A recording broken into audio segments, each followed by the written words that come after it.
Cara, então assim, a pessoa consome daquele jeito que ela achar melhor pra ela. Claro. A gente fala muito de podcast, né? Pô, quantas pessoas tem, tipo, 3 horas dirigindo todo dia? Aí a pessoa bota o podcast, porque pra ela, aquela rotina faz sentido. Não, aí o cara, por exemplo, vai lá e compra um jogo de tabuleiro. É. Ele vai lá, um cara pega e faz um vídeo jogando aquele jogo. Olha aí. Pronto, já passou do tabuleiro pro Exato. vídeo. Um pega um livro que conta uma história e faz um podcast daquilo Exato. ali, porque já virou uma outra coisa. E aí vai proliferando. E assim vai. E no Brasil, infelizmente, não tem tanto, né, cara? Cara, isso é uma E a parada história é muito rica, cara. Do É Brasil, muito, tá cara. doido. Isso é um lance que a gente... O principal motivo pra gente fazer essa coleção, e Giovanni, a gente começar essa coleção, é justamente porque a gente acha que, cara, tem umas histórias, mano. Pô, vou te dar um exemplo aqui, sem querer dar spoiler do nosso projeto. Mas, cara, na independência do Brasil, uma baiana, ela... E aí os registros dizem que ela, apaixonada pelos ideais de independência, ela falou, meu irmão, eu vou pegar em armas e vou lutar pela independência do Brasil.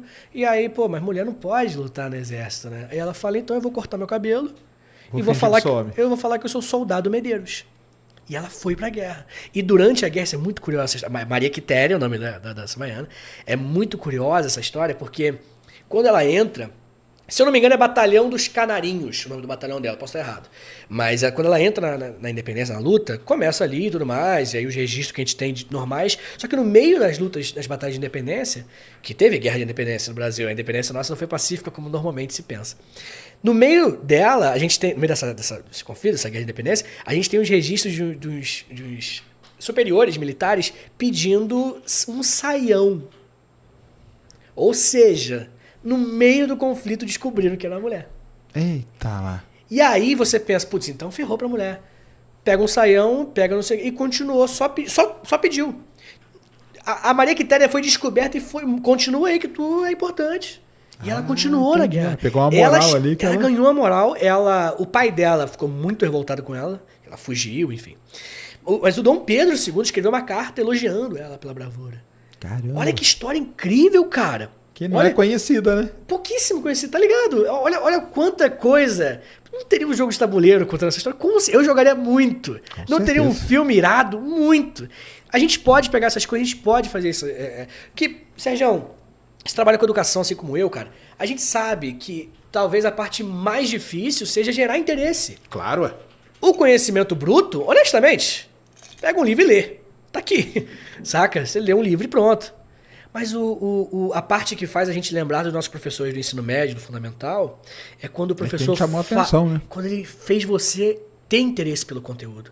Por que aquilo ali é tão importante? Porque aquilo ali fez você olhar com outros olhos. É muito mais além, vai muito além de simplesmente um montão de palavras escrito no livro. Claro. E essa história da Maria Quitéria é um exemplo. Tipo assim, cara, olha quanta coisa não pode ser feita que vai gerar o interesse nos alunos sobre a história do Brasil, cara. Eu acho que, cara, tem aí um mercado para ser explorado. Até olhando pra galera que pensa mais em grana, pô, vai dar pra ganhar uma grana em cima aí, rapaziada. Claro, é. Sabe? Mas eu acho que mais importante do que isso é a parte de... Pô, você vai fazer as pessoas se interessarem por história, entender de onde veio, como é que veio, por que veio, sabe? E o Brasil, cara, tem umas... Esse é um exemplo, tá? Pô, se eu te contar as outras... O Vinícius Ferreira mandou 5 aqui, quando a gente tava falando do Porão, ele perguntou qual a diferença entre golpe e revolução. Maneiro. O golpe de 64 pode ser chamado de revolução pelo outro lado político? Olha, poder pode, né? Ele falou, evitem polemizar. Não, eu não sou... Beijo pra ele, obrigado aí pela doação. Cara, eu evito ao máximo tentar, enfim. Eu tento não subestimar ninguém, assim, nos debates, porque eu acho que todo mundo tem algo a acrescentar, né? Mas assim, né, novamente, poder, você pode chamar o que você quiser, mas a definição de conceito, o conceito revolução e o conceito golpe, são conceitos já que a historiografia trabalha há muitos anos, né?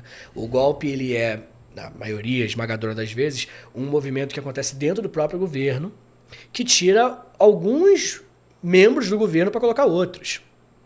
Que foi o que aconteceu em 64, você tinha os militares no poder, e não somente os militares, né? Tem o historiador Marcos Napolitano, inclusive eu tô com o livro dele aqui, que fala que o golpe foi civil-militar e a ditadura foi militar. Ele separa.